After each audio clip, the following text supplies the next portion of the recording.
हम तो भगवान शिव को मानने वाले हैं, इसलिए जहर भी पीते हैं और फिर भी जीते हैं।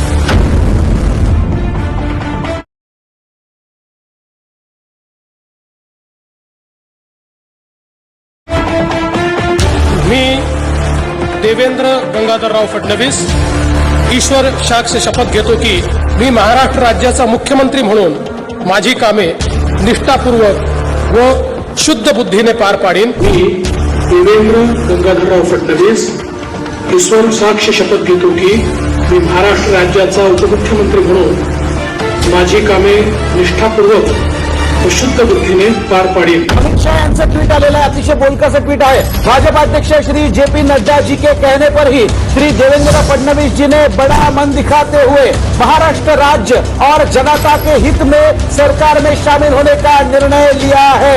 यह निर्णय महाराष्ट्र के प्रति उनकी सच्ची निष्ठा व सेवाभाव का परिचायक है। इसके लिए मैं उनको हृदय से बधाई देता हूँ।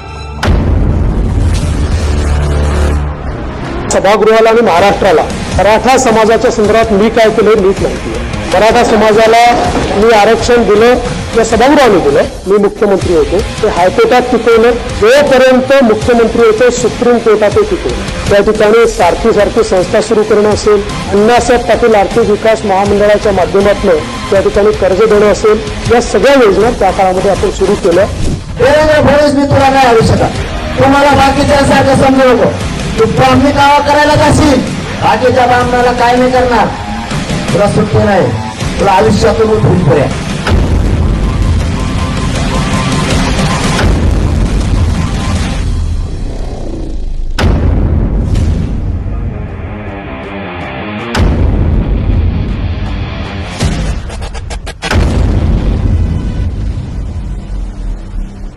मुख्यमंत्री एकनाथराव शिंदेजींनी जर असं म्हटलं की मराठा आरक्षणाकरता कुठलाही निर्णय घ्यायचा त्यांनी प्रयत्न केला आणि तो प्रयत्न मी थांबवला तर त्या क्षणी माझ्या पदाचाही राजीनामा देईल आणि राजकारणात देखील देतो।